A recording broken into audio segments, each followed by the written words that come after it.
Today on Studio One, find out how a friendly, furry coworker can reduce stress at the office. Also, race cars heed warnings. We'll spend a day in the life of a racetrack official. And in our Studio One spotlight, a river considered taboo to touch finds favor with the community. From the University of North Dakota in Grand Forks, this is Studio One. Hi everyone and welcome to Studio One. I'm Monty Cashel. And I'm Katie Fletcher. And if you were watching really closely, you might have noticed our logo has changed a little bit. Yep, just a little bit. Yeah, we're celebrating. 25 years. 25 years. So we've been bringing you a lot of great stuff over the last 25 years and we're not going to stop. We're going to continue on today. We have an ultra marathoner with us today. Right, ultra because he ran 100 miles. In a row. He meant not stopping. Took over a day to run. It's hard to imagine, but we get to talk to him about his experience. Also on the show, the first ever large-scale study on bringing dogs to work shows how they affect stress and productivity. We'll tell you if it's best to leave Fido at home or not. And drought reaches far beyond farmers' fields. The USDA says dry weather is affecting the nation. Later, we'll talk to a meteorologist to learn how drought affects the average person. Before we get to all of that, here's today's news with Allie Strand. Thanks, Monty and Katie. After a controversial end to Monday night's football game, the NFL replacement referee had fans in an uproar. The real ref announced on Wednesday they have decided to end their lockout. The regular referees will resume calling games Thursday after coming to an 8-year deal with the league. The new deal will give the referees a pay raise and keep their pensions in place for 5 years. The agreement came almost 48 hours after the botched call on Monday in the Packers-Seahawks game. The replacements had been a source of frustration for fans and players of the league all season. Once again, Ohio is the site for intense political campaigning in the presidential election. Both candidates spent most of the day Wednesday speaking in several cities. Romney spent 3 days campaigning across the state. Recent polls show him trailing Obama by around 10 points. The state is still an important battleground state because no president has won without winning Ohio. Well, some parts of the country have been plagued by drought that hasn't stopped the People's Garden Initiative. The program started by the Human Nutrition Research Center aims at growing and donating crops to people in need. The People's Garden was created in 2009 by the Secretary of Agriculture. The first garden was planted on the grounds of the White House. Since its inception, the initiative has created 1,600 gardens and has donated 1.3 million pounds of food to various food banks and missions.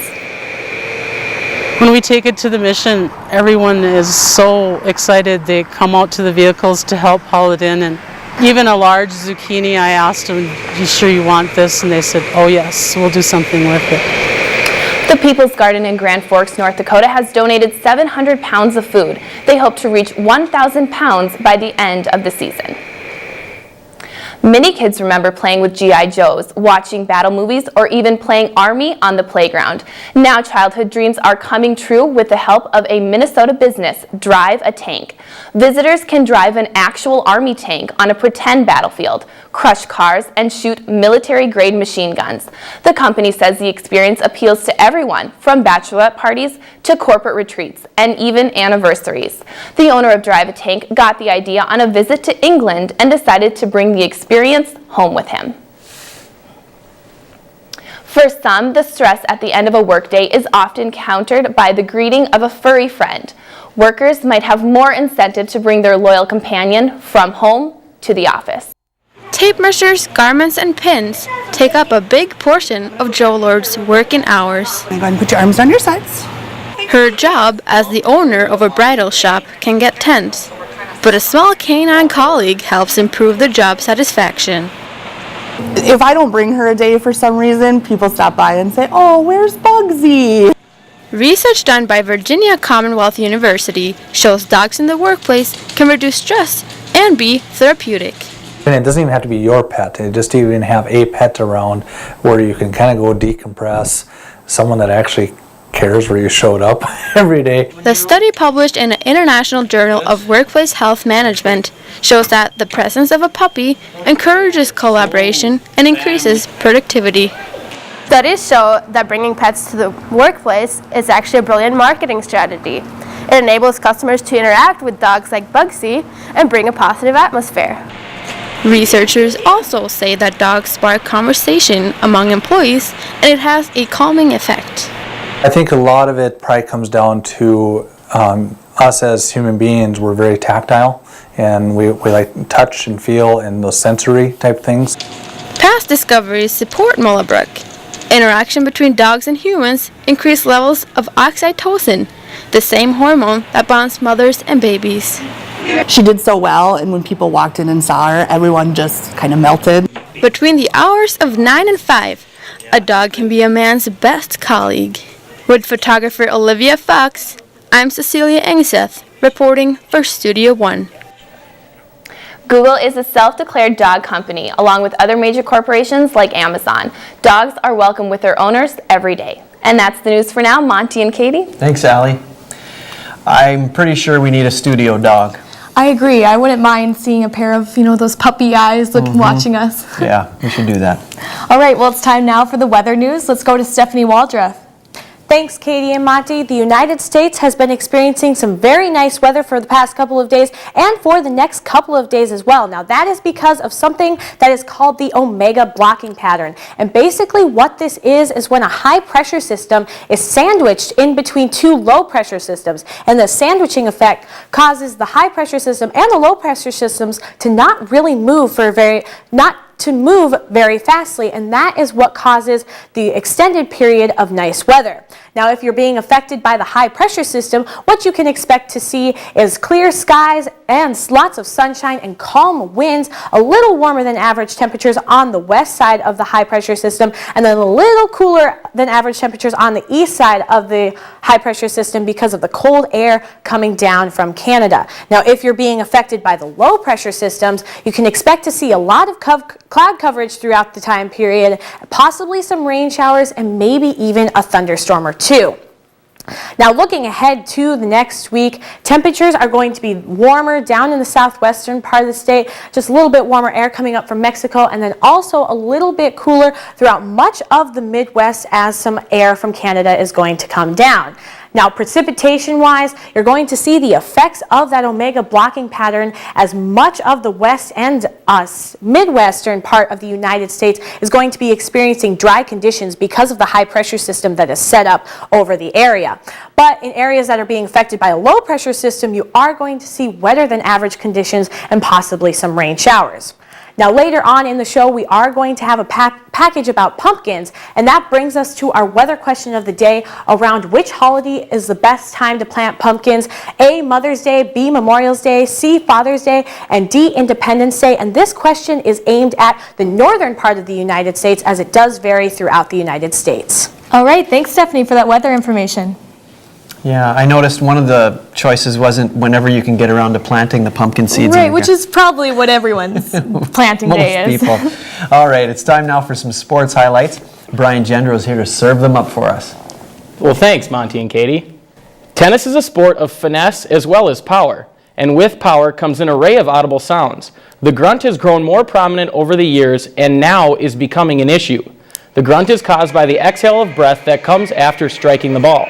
The World Tennis Association is thinking of banning the sound. They say it makes it hard to hear when the ball hits the racket, which helps the opposing player in timing a return shot. Some believe that players make the cries on purpose. And some people use it in a deceptive way too. I mean, they're doing it when they're hitting a hard ball, but they also do it when they hit a drop shot or a softball, and some might question your intentions there. The WTA is now issuing grunt-o-meters at tournaments. Umpires can measure and limit noise levels so the players keep their decibels down. It's now time for the Studio One Sports Trivia question. How many consecutive seasons did Peyton Manning start all 16 games for the Indianapolis Colts? Your choices there are 7, 8, 13, and 15, and that answer will be up later in the show. That's the sports for now. Monty and Katie? Thanks, Brian. In a land beyond the human world is a 5-star resort run by Dracula. The new 3D computer animated comedy Hotel Transylvania features the voices of Adam Sandler as Dracula and Selena Gomez as his daughter. We'll preview that film. Also, the climate goes through dry and wet cycles. Next, we'll talk to an expert about these changing cycles and if it is a natural part of weather patterns or something more.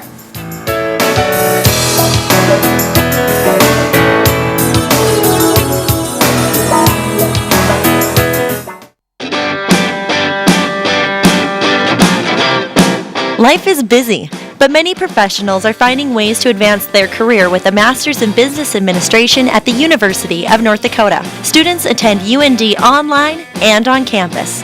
The program is nationally recognized and emphasizes one-on-one with faculty. Find the title you deserve. Enroll today.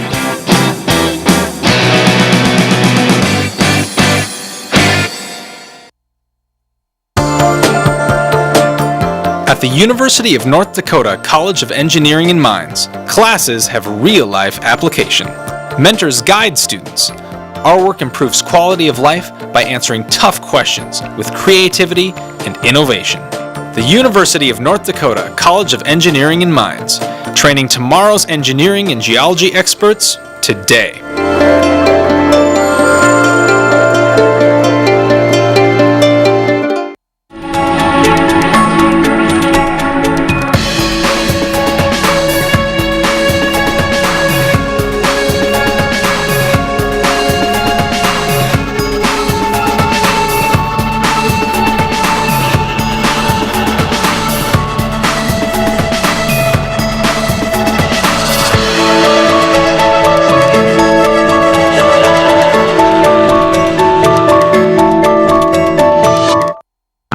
What does cancer look like? What about diabetes, heart disease? Medical laboratory professionals are a vital link in the treatment of disease and maintenance of health. They investigate clues found in the body that will direct patient care. The University of North Dakota's laboratory science programs are some of the most innovative, far-reaching, fully accredited programs in the nation. The UND School of Medicine and Health Sciences can help you become one of the few who see beneath the surface. This scene is familiar, but you and your friends are at risk. 1 in 3 Americans will die from heart disease or stroke. Think about it, 1 in 3. Every day, more than 2,000 Americans die from cardiovascular disease. The Million Hearts Initiative works to prevent 1 million heart attacks and strokes. Understand the risks, get active, and reduce sodium and trans fats in your diet. It's a silent killer, but now is the time to take control of your health. Learn more about making a heart-healthy future. You're watching Studio One, news, weather, sports, and entertainment. Climates naturally change. When media covers extreme weather, it draws public concern. Drought may not be as explosive as a tornado, but its effects are far-reaching. Meteorologist Mark Ewens works with information about weather patterns. Thanks so much for coming on the show today. Thanks for having me, Katie. Appreciate it. Now, your position in the National Weather Service, what is it all about and how does it give you the knowledge of these extreme weather patterns? Well, a lot of it is experience, training in the military, college, and just on-the-job training. Been doing this as the data manager at the Weather Service, and I'm the climate forecaster as well. So a lot of education, a lot of experience. Now, you provided us with a map of the United States, and we're actually going to put that up right now for our viewers to see. What exactly are we looking at here? That is called the U.S. Drought Monitor. Is a depiction of drought conditions across the United States. The darker reds and the purples indicate where the drought is the most severe. And recently today with the new drought monitor indicated that drought conditions have become extreme in portions of the Red River Valley, which simply means it's very dry obviously, but also river flows are being affected, and we're starting to see some of the impacts at the grocery store because of the way the drought affected the crops this past summer. Okay, so we're in a drought right now, and so I assume that means, we're in a dry cycle. What exactly does that mean? Well, drought is a multifaceted thing of nature, as it were. Drought occurs when you have a decrease in precipitation. The one graphic there shows there's an extreme variability in the normal precipitation patterns. You'll have prolonged dry periods, prolonged wet periods. So as this graphic indicates, we can see where the precipitation dropped down during the 30s and 40s, came back up 50s, 60s, dropped off a little bit in parts of the 70s, and now has been way high. Most of the last 20 years, now we've reversed once again. So it's the natural variability of climate. Okay, now you mentioned earlier, this may affect people's, grocery bills. What exactly is this, drought going to have? What effect is it going to have on the citizens? Well, I think we're already seeing it in the grocery bills because crops were affected in such a wide area this past summer, and any products, especially corn products, things of that nature that were impacted, small grains. It was a very wide spectrum drought from that standpoint, had a broad impact across ag. Okay, and let's talk a little bit about agriculture. Farmers were able to start planting early because of these dry conditions. What does it mean for the farmer? What's the market impact? Well, when you have an early planting season, if you get enough precipitation throughout the planting season, then obviously you can have good crops. But what happened, unfortunately, this year was we started off in the early planting season, but it wasn't supported by sufficient rains during the course of the year. So it was very tough for the crops to continue to grow and to mature properly. Now, on the one hand, there was a lot of damage to crops, especially in the Midwest. We're seeing very good crop reports here in our part of the country. We had a lot of stored soil moisture from the wet cycle that was used up during the dry period. So the crops had enough moisture to really grow. We're hearing reports of record sugar beets, a lot of sugar, a lot of tonnage in the beets. The downside is, since we're not seeing the precipitation now in the fall to recharge the soil moisture, we could have issues next spring. Okay. Now, we showed a little bit earlier the hydrological cycle there, and, that kind of depicts probably what's going through a farmer's mind, Could you explain that a little bit to us? Sure. That graphic, the hydrological cycle, represents how we as a society typically have a lag in how we respond. It's wet, it's wet, it's wet. It takes time for us to start to build mitigation to protect against the flooding because we think perhaps it's temporary. Then we are ramping up to prepare against flooding. Then it changes and it gets dry, and it takes a while for us to kick in and think we also have to prepare and protect for the opposite side of climate. We use the term normal in meteorology as if it means something. Well, normal is simply the average of those extremes, and we're seeing the opposite extreme from the past 20 years. Okay, now, we see in the media, we have bad weather all the time. But, is the weather really as bad as the media is portraying, or are we just maybe more informed than we used to be? It's a combination of things. Climate change has impacted the frequency and severity of weather events, but also our population has increased. As population increases, we're spreading out across a lot of areas of the United States. So if a storm hits that may have once been a rural area unpopulated, now there's damage. And yes, the reporting. Social media has dramatically increased the number of reports we receive at the Weather Service. So it's a combination of many factors. Now, really quick, why do you do what you do? Why do you have such an interest in this?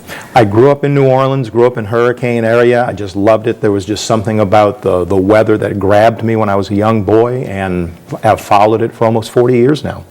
All right. Well, thanks so much for coming on the show today. Well, thank you for having me. I appreciate it. Coming up, what was once a simple competition between friends during the NFL season has escalated into a $1 billion a year industry among millions. Find out just how huge fantasy football has become. Also, at car races, spectators' eyes are usually glued to the cars speeding around the track. We'll meet a man who draws the crowd's attention when the time is right.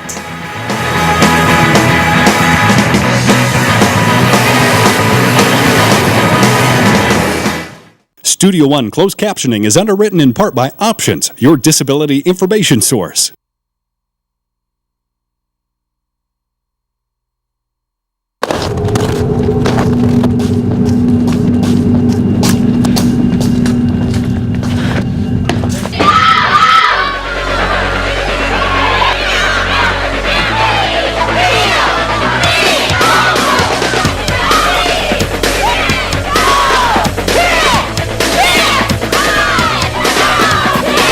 It's not the size of the woman in the fight. It's the size of the fight in the woman. My doctor tells me to play outside every day. I see a physician assistant in my rural clinic. I'm glad that she's here. But healthcare is changing. Rural North Dakota communities face workforce shortages, particularly in primary care. The University of North Dakota School of Medicine and Health Sciences addresses the state's healthcare needs by educating the next generation of healthcare professionals. We advocate for improved health in rural communities. Your future depends on this moment.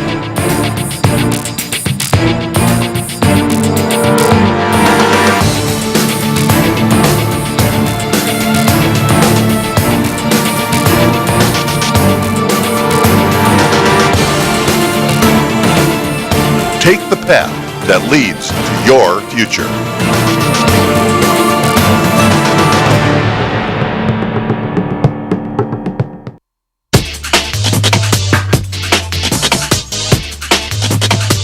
The University of North Dakota is a place where students thrive, where personal connections matter, where classmates become friends, where leading scholars become mentors. Experience our expertise. Creative, innovative, entrepreneurial, spirited. This is the University of North Dakota. The Prince of Darkness is back, but this time in the role of a single father. Adam Sandler, Andy Samberg, and Selena Gomez lead an all-star voice cast in the new 3D animated movie Hotel Transylvania. Dracula decides to build a hotel. It's a safe haven from humans.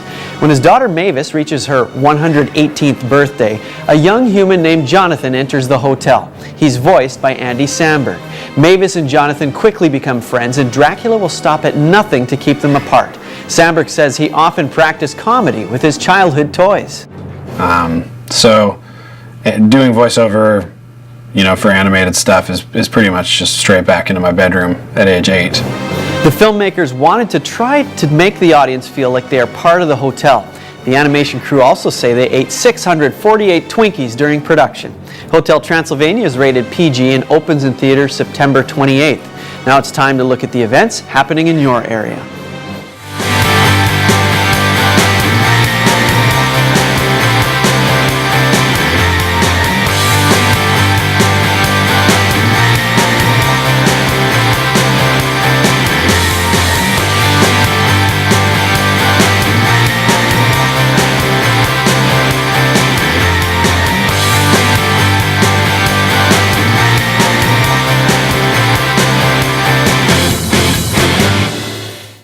As long as there are cars, there will be races. Today we spend a day in the life of someone who keeps a close eye on the racetrack. Clouds of dirt rise in the air. The smell of motor oil fills the nostrils. We got 40-some cars. This must be race night. When it's right underneath you, it's probably the best thing in the world. Actually would have never dreamed I'd be doing this every Friday night. Although exhilarating and fast, right in an area of 100 miles an hour. There is always a bit of a risk. I wonder if you ever worries about the cars coming over the fence. 24 cars going underneath you at one time. Very few people can ever experience that. It's a whole different perspective. Corey is the flag man. Some say he can be too quick with the flag. He gets a lot of grief about throwing the yellow too fast. If you want to send like 2 guys out, dude. It's Corey's job to set the pace. Green, green, green. So those watching in the stands can enjoy the race. From time to time, Corey has to deal out punishment. It's almost as if he's giving a kid a timeout. If you get the black flag, you've done something wrong. It's pretty much you're done for the night, pull off the track. As far as Corey is concerned, it's just as fun to fly the red, the green, and everything in between. With photographer Dog Amdam, I am Corey Robertson, reporting for Studio One. Corey started working at the Speedway once he got out of the military. He says he hopes to do this for another 30 years. Coming up, the strange weather patterns this year have caused one crop to show up too early to the party. We'll tell you what this means for fall festivities. That story plus news, sports, and weather in the next half hour of Studio One.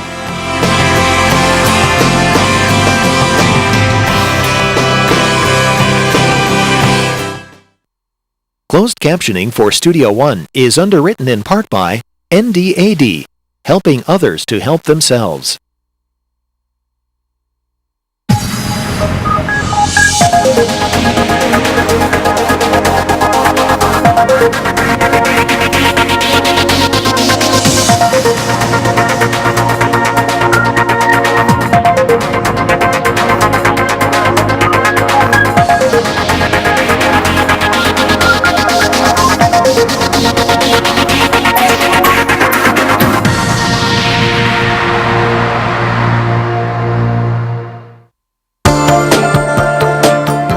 the University of North Dakota College of Engineering and Mines, classes have real-life application.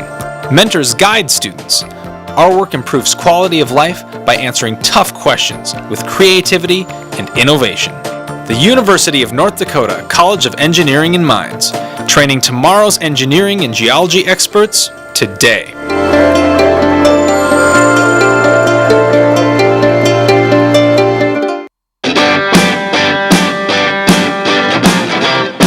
Life is busy, but many professionals are finding ways to advance their career with a Master's in Business Administration at the University of North Dakota. Students attend UND online and on campus. The program is nationally recognized and emphasizes one-on-one with faculty. Find the title you deserve. Enroll today.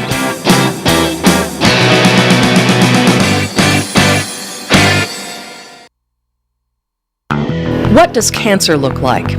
What about diabetes, heart disease? Medical laboratory professionals are a vital link in the treatment of disease and maintenance of health. They investigate clues found in the body that will direct patient care. The University of North Dakota's laboratory science programs are some of the most innovative, far-reaching, fully accredited programs in the nation. The UND School of Medicine and Health Sciences can help you become one of the few who see beneath the surface. From the University of North Dakota in Grand Forks, this is Studio One. Welcome back to Studio One. Thanks for joining us today. Now, everyone's heard of the saying, an eye for an eye. Yes, and it's been around, well, since the biblical times. Right, and now judges are actually using this concept with their sentencing. There was a story about a girl that cut another girl's hair off, and then as part of her punishment, she could either do all these hours of community service or she could cut her own hair to kind of feel the shame, I guess, of what she did. Yeah, and that judge isn't alone. There's a lot of different judges doing this. Right, they're starting to use more creative sentencing. So we thought it'd be interesting to go out on the streets and find your thoughts if you think this eye for an eye sentencing is legitimate.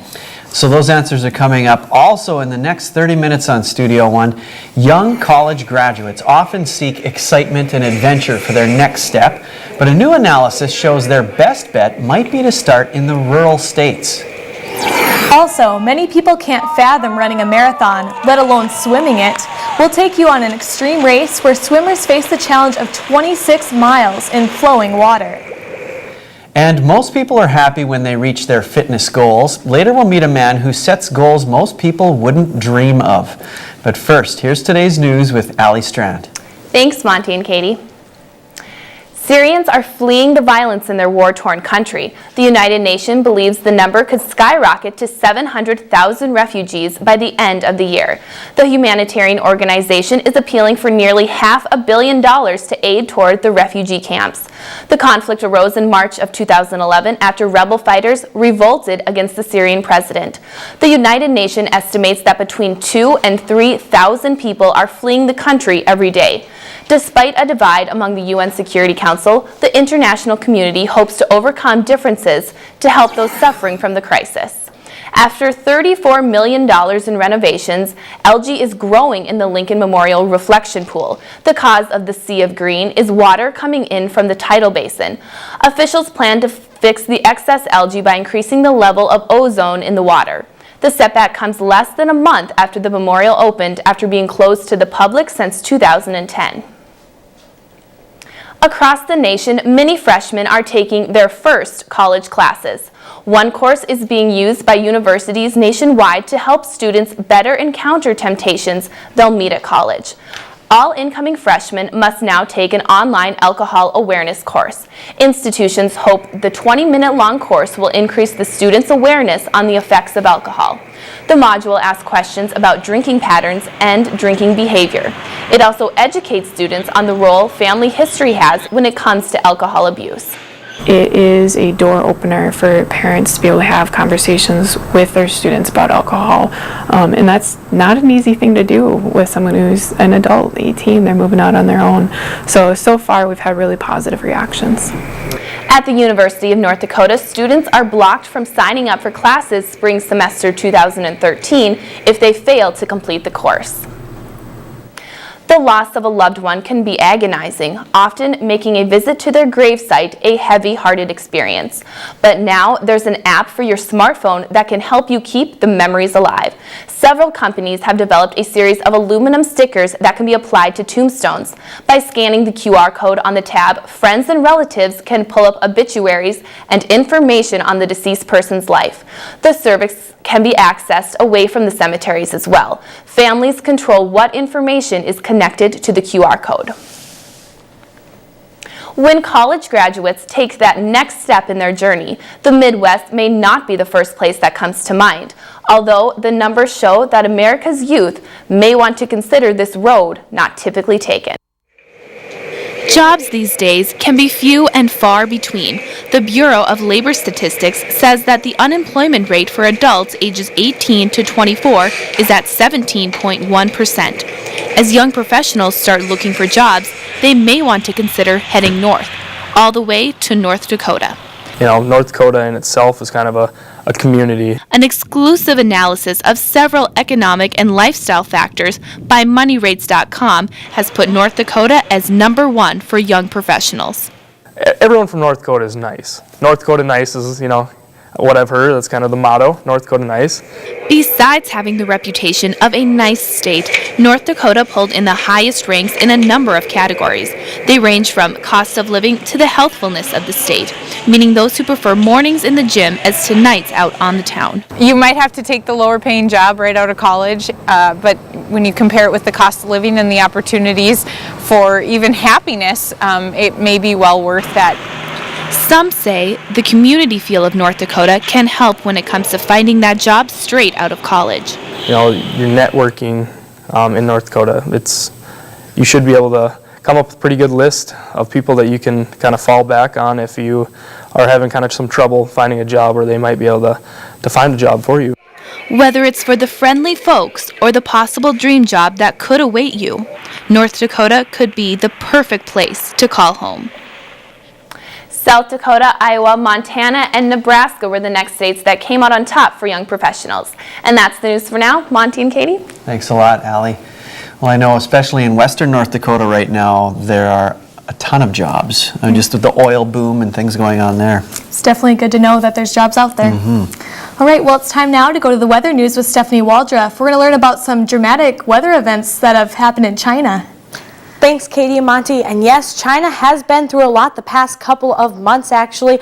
On Saturday, September 22nd, there was a landslide that actually blocked a very important section of highway connecting China's town of Zhoutong and Yiliang County. Now, Yiliang County was also suffered a 5.7 magnitude earthquake earlier in September. And because of that, local highway administrations are saying that many geological hazards have occurred in recent days on this section of highway because of the rain over the past week. As of Saturday, September 22nd, 520 landslides had been reported and almost 4,000 cubic meters of mud had been cleared from the highway. Now, to stop these from happening, China has set up 3 24-hour checkpoints so that they can be on top of it if anything does happen. Now, the landslide happened near Zhoutong, China, and 105,000 residents were affected. Either they had to evacuate or their houses were damaged. 63 people were injured, but thankfully there were no casualties. Now, usually this time of year you don't have to worry about getting pumpkins, but this year might be a little different. After a long summer, fall is finally here, and that means ghosts, skeletons, and most importantly, pumpkins are right around the corner. But the weather can affect how these round orange Halloween staples grow. Most of the varieties take about 90 days from the time that they come out of the ground until they're ripe. Lyle Rose is a farmer in Minnesota that dedicates his summers to the growth and harvesting of pumpkins. He says that he hasn't seen a season like this one in a while.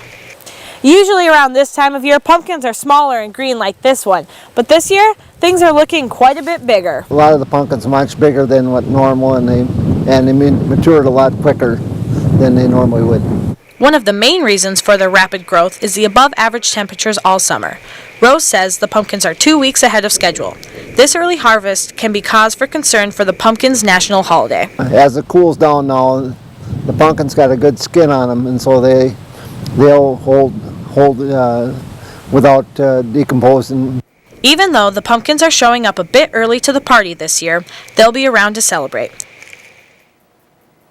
And Lyle Rose also grows corn on his farm. That brings us back to our weather question of the day. On which holiday is the best time to plant pumpkins? We have Mother's Day, Memorial Day, Father's Day, and Independence Day, and the correct answer is Memorial Day. And that is for the northern part of the United States, but in other parts of the United States, you can plant them as late as the end of June. All right, thanks Stephanie for that weather information. So now we know when to sow those pumpkin seeds, huh? Get out there on Memorial Day. I guess. All right. Well, let's turn once again to sports and Brian Gendo. Thanks, Monty and Katie. For centuries, Sundays have been celebrated as a day of rest. Today, we profile an activity that takes place on the couch on Sundays, but includes a generous dose of excitement. Notes and computers sit in front of a group of individuals gathered around a table. This is no work meeting. Eli Manning, Jamal Charles. This I will take Aaron Rodgers. is draft day. I love the competitive edge, especially when you're playing with your buddies or your roommates. It's nice sitting and watching football and knowing that, you're going head to head with one of your friends or your roommates. The popularity of fantasy football is increasing and has been for more than a decade. This has contributed to technology and the convenience it brings the user. On my iPhone, I can get an app for it. So, whenever I'm not home or I can't watch a football game, I have all the scores right at my hands. Side effects of this activity include an increased heart rate and possibly high blood pressure. Definitely that sweaty palm feeling where you are so close to winning and you're just kind of screaming at the TV like, please catch that pass or, get that touchdown, make that block, whatever. It's estimated that this year more than 27 million Americans will pilot a squad in hopes for one thing. You see your top running back score a touchdown and you text your buddy, oh, did you see that touchdown? Or year-long bragging rights. And being so unpredictable, it's any man's or woman's game to win. My boyfriend's in Boston right now, so it kind of keeps us closer in a way. I can call them and be like, oh, I just got 5 points from my quarterback and you're lagging behind. Rivalry is the gas that keeps this competitive fire roaring. And the best thing is, no player of this activity can get injured, fired, or put on waivers. Fantasy football actually began in the 1960s, and although it doesn't need to be played for money, an estimated $500 million is up in the air to be taken home by victors this season. And now the answer to this week's Studio One Sports Trivia question: how many consecutive seasons did Peyton Manning start all 16 games for the Indianapolis Colts? The answer is 13. He sat out all of last year with a neck injury and was signed by the Denver Broncos this offseason. And that's the sports. Monty and Katie? All right, thanks, Brian. Many people quit working once they hit retirement. We'll meet a man who hit that mark but was called to keep working. His 90th birthday is right around the corner. Also, whether by kayak, paddleboard, or swimming, we'll take you to a race where participants give the mighty river the respect it deserves.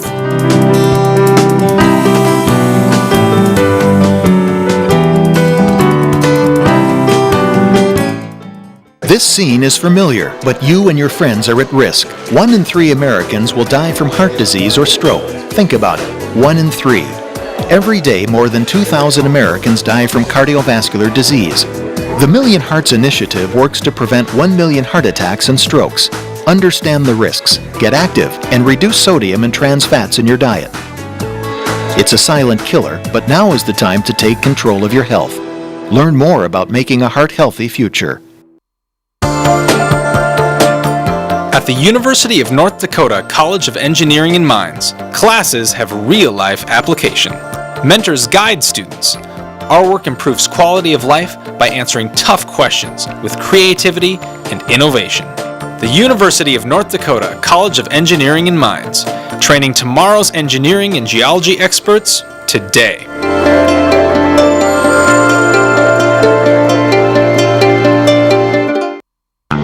What does cancer look like? What about diabetes, heart disease? Medical laboratory professionals are a vital link in the treatment of disease and maintenance of health. They investigate clues found in the body that will direct patient care.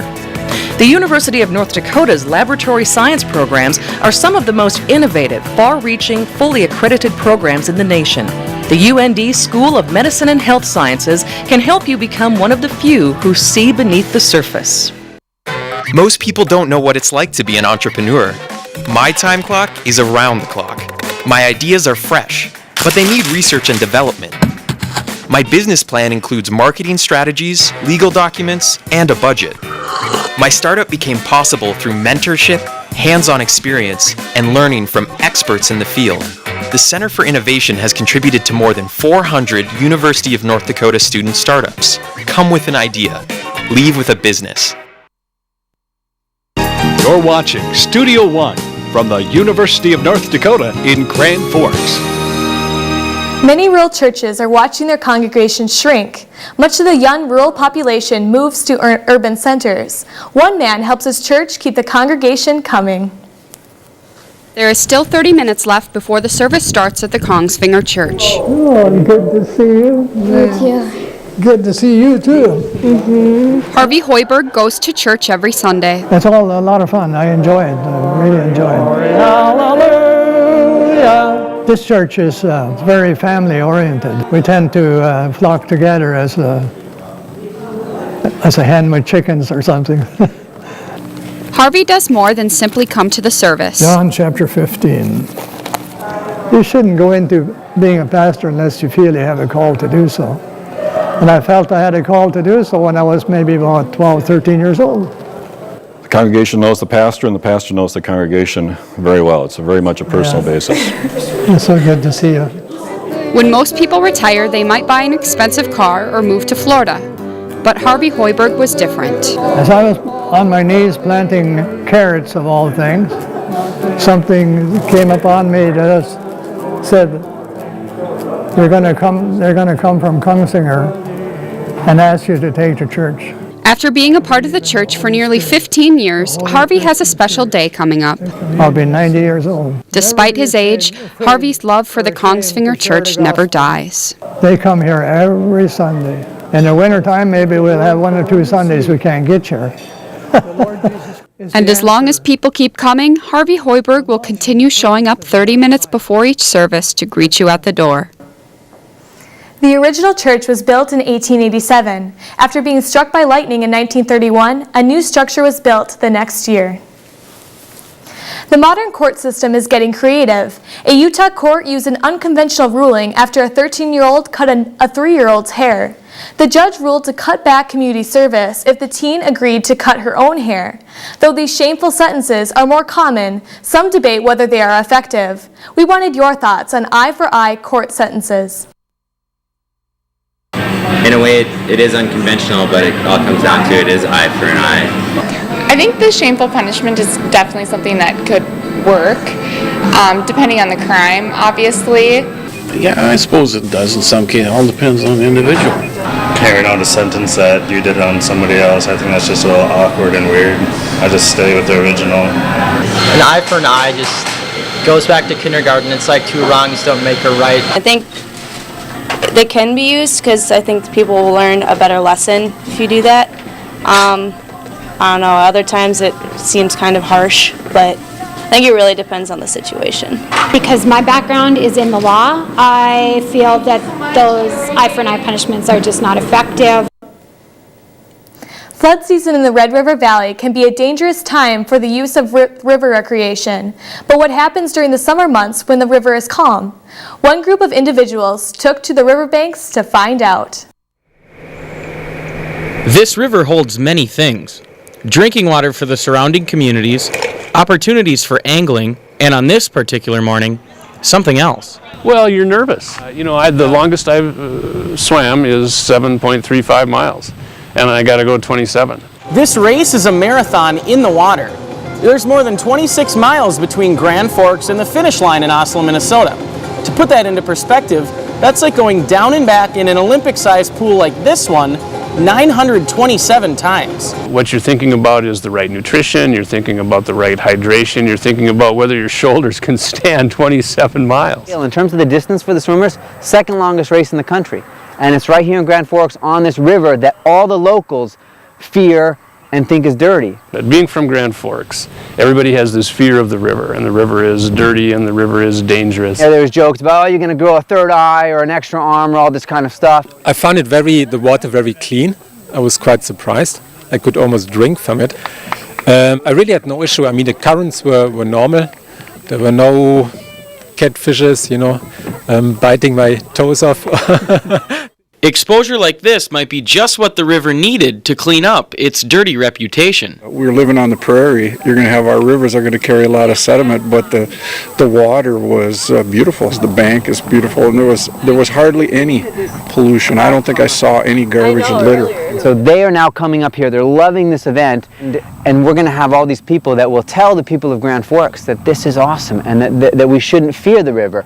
It wasn't the river that instilled fear in Scott Jensen. I've been out swimming where I've gotten a Charlie horse from my toes up into my abdomen. He feared not being able to finish. I was hoping to do it in the 14 hours that were allotted. But Scott exceeded his own expectations. Thanks. I think they told me I did it in about 9 hours and 45 minutes.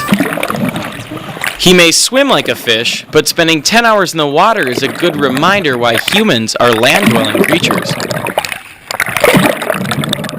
It feels fantastic to touch the ground. I mean, there's just no better feeling than to make it here. I was very shaky when I came in, and you have a hard time standing up without cramping up your legs. From number of contestants to finishing times, Old Man River helped everyone meet their expectations. This is Brian Gendro reporting for Studio One. The race was originally created to host only canoes, kayaks, and paddleboards. It wasn't until later that idea of swimming was added. The competition received international attention from word of mouth on websites designed for extreme swimmers. Still to come, from extreme swimming to extreme running. Next, we'll meet a man who ran a 100-mile race.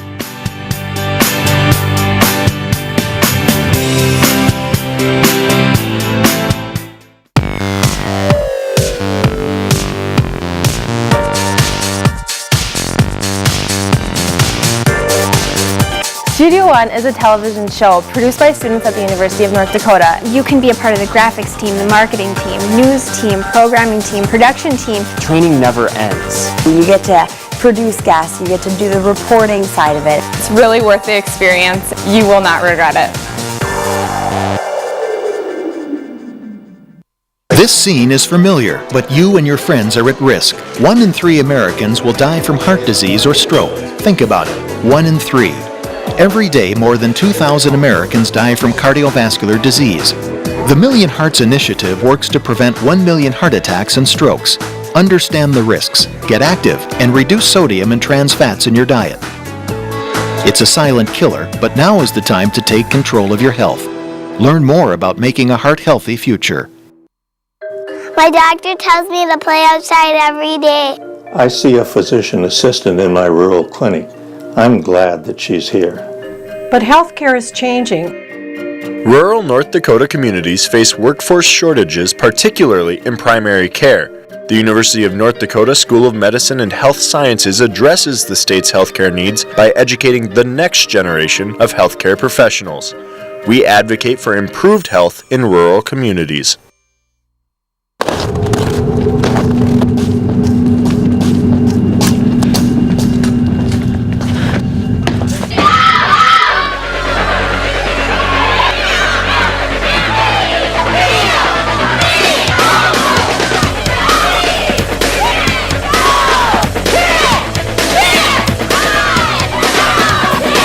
It's not the size of the woman in the fight. It's the size of the fight in the woman.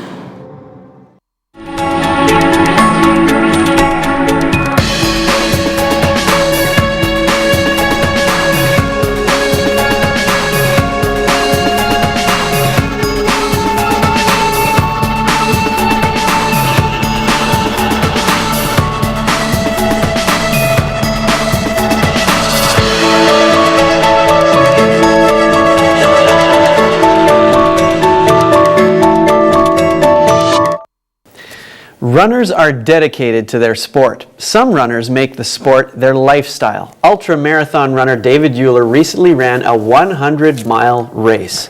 Thanks for coming on the show today. Thanks for having me. Well, right after you say someone ran a 100-mile race, the next question everybody has is, why on earth would you run 100 miles? I've always been fascinated, I guess, with human endurance, and I wanted to really test my limits physically, and I thought a 100-mile race would be a really good test. Well, it's probably, you've probably ran a marathon, obviously, before you ran did 100 miles.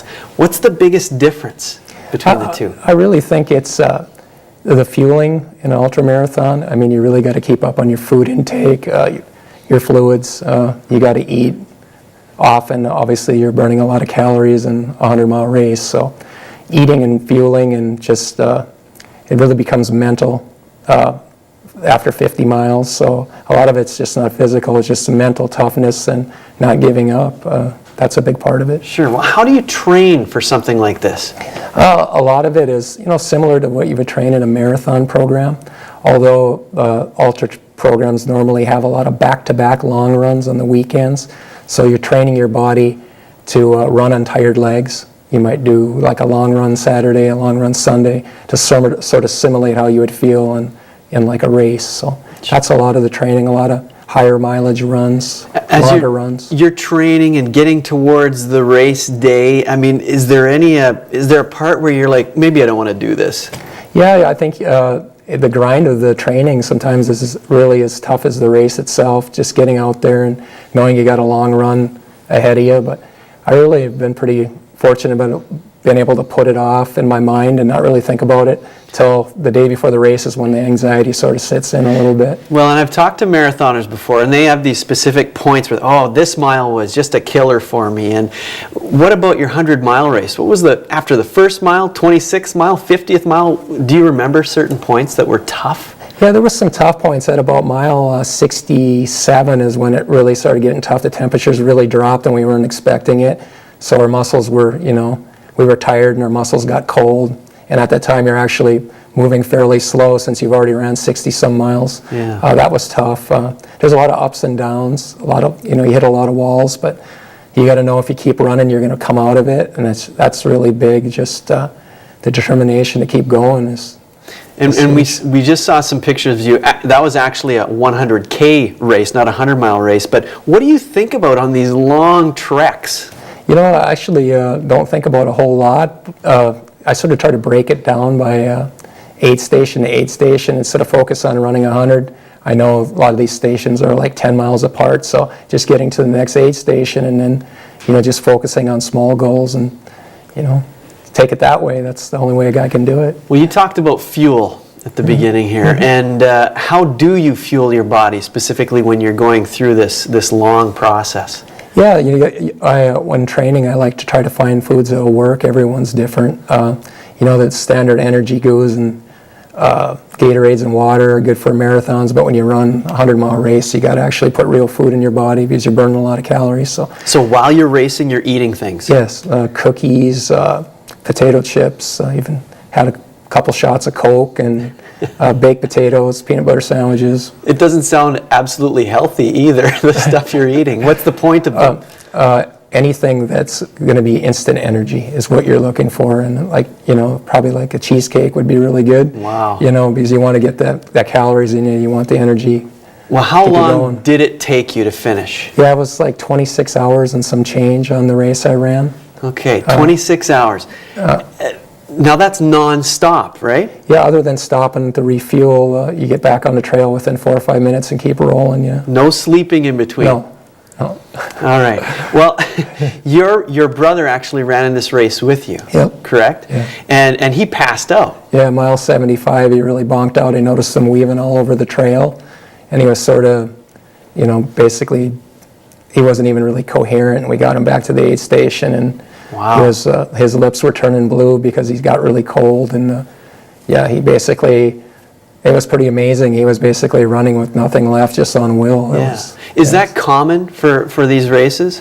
Yeah, it is. I mean, the finishing rates, obviously, on a lot of these 100-mile races are fairly low. 70% is, pretty probably popular finishing percentage. Well, I got to ask you quickly, are you ready to do this again? Yeah, I got one I'm looking at in April, the Zumbro 100 in Thielman, Minnesota, southeast of the cities, and then a couple that I got sort of on the bubble for next summer again. Wow. So. And one last question, if you had one tip to give somebody who wants to do this, what would it be? I just think you just got to believe in yourself, if you're willing to get out there and, get a good base and you're strong mentally, a big part of it is just going out there and believing in yourself. And well, you must believe in yourself a lot. Thanks so much for coming on the show today. It was great talking to you. Nice talking to you. Well, you're watching Studio One from the University of North Dakota. We'll be back right after this.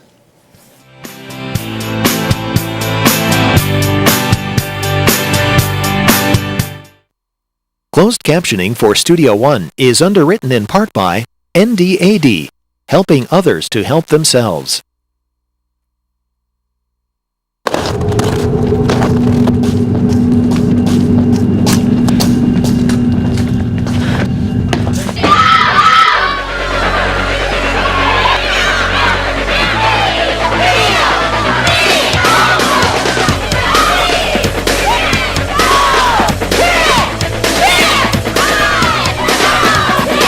It's not the size of the woman in the fight.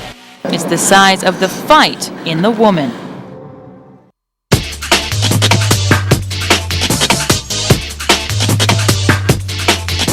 The University of North Dakota is a place where students thrive, where they learn from leading experts, share in discoveries and create knowledge.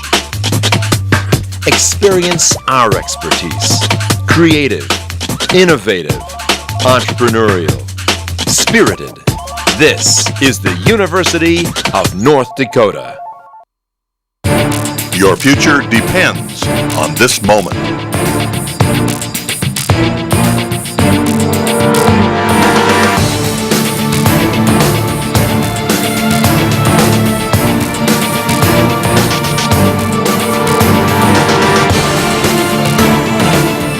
Take the path that leads to your future.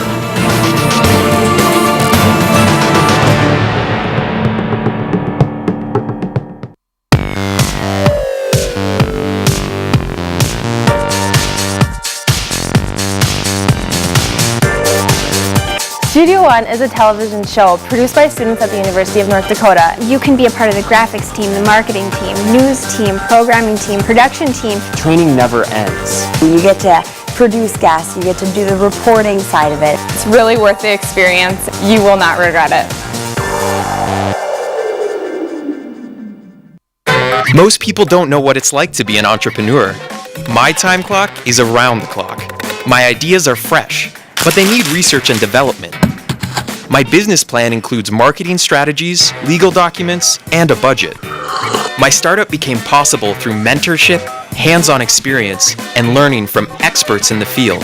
The Center for Innovation has contributed to more than 400 University of North Dakota student startups. Come with an idea. Leave with a business. Tune in next week on Studio One. We'll meet a group that brings medieval sword fighting to the 21st century. Plus, we'll have other news and entertainment stories for you. We're going to leave you now with pictures of a chalk artist. From all of us here at Studio One, have a great week.